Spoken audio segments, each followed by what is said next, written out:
Welcome to Versus. This is Spencer again. Here we have a comparison of two pretty famous board games. Obviously the one on the left here, Settlers of Catan, everyone knows about. On the right, Terra Mystica, everyone knows about. Quick overview of both, and then I'll kind of explain why I'm comparing them. First, everyone knows Settlers of Catan. You have this modular board with these hexes with different types of resources. You roll the dice, you can put out settlements and roads, you collect resources, you can trade. There's kind of this robber element where he can steal resources from other people. You can steal from them as well. There's some negotiation. Well, I guess that kind of goes with the trading. There's also some area control because you're trying to take over certain parts in order to score points. In the end, it's a race to see who can get the most points. And everyone knows about Settlers of Catan, so there's not much to go over. Terra Mystica, probably more and more people are understanding as well. Terra Mystica has a different story behind it. Settlers of Catan, it's obviously thinly themed. There's not much of a story. You're just some people who are building some settlements and building some roads and cities, etc. Terra Mystica is also abstract for the most part. However, they do try to kind of deeply theme it based on these different races. So in this case, for example, here you have the Arans, which are kind of these forest witches or fairies or whatever they are, or you have these swarmlings, which are kind of the fish people. And here you can see the board set up for this race here. There's different places where you put all your different elements that you'll build up during the game. And the game board is pretty much fixed. It doesn't move at all. Everywhere where you see hexes, those are the values those are the types of terrain that will be there throughout the game. However, a big element of the game is you're going to be changing the face of the terrain by modifying it with these little tokens. For example, if you are trying to control forest, the only place you can build on is forest, if that's your race. So for example, if there is something next to you which is not forest, then you have to terraform and change it into a forest in order to build on that hex or in that area, which is obviously an important part in order to know how to plan ahead. This white race can only build on these lakes, and the blue race can only build on the lakes, and the green can only build on the forest. You also have this track here, which represents these different magical cults that you'll move up and down. And another important element here are these purple tokens, where they'll move around in a circle fashion, where everything from here first has to move up, and then everything here moves across. And so this represents building up power, magical power.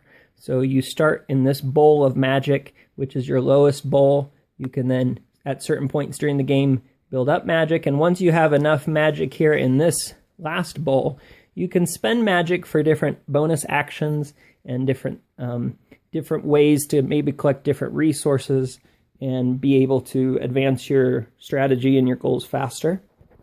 Again, this is the player board, and there are two main ways to build. You can either build out, you can spread outward to take over more terrain, or you can build up. So building up represents going from, these are called dwellings, to trading posts, and then from trading posts you can either move over to these temples, and this is called a sanctuary, or you can move straight up to what's called a stronghold. And this goes from a trading post, you can upgrade it to a stronghold. And once you've advanced at certain points in the game, you're able to collect different advantages and collect different ways to get more resources and different actions you can perform. The game is not a race for points. In fact, at the end, obviously, it is points. There's multiple ways to score points during the game, but the game is over when you've played 6 rounds. So it's a timed element instead.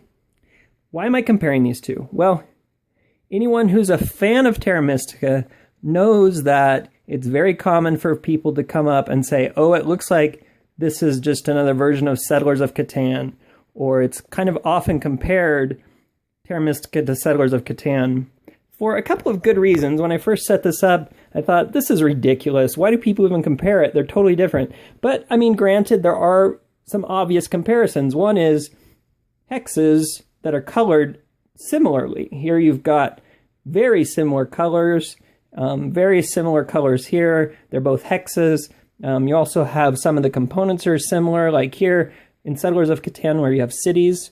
Over here in Terra Mystica, you have these trading posts, which are similar. Dwellings look like settlements. Here you have roads, whereas in Terra Mystica, these are actually bridges that will bridge over the water.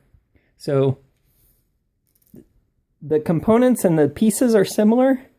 Another similarity that's not as obvious is the fact that in Settlers of Catan, there's a big element of area control where you're trying to box people out and kind of claim your certain territory or your area in order to expand. And Terra Mystica has a very similar feel, especially when you play with more players.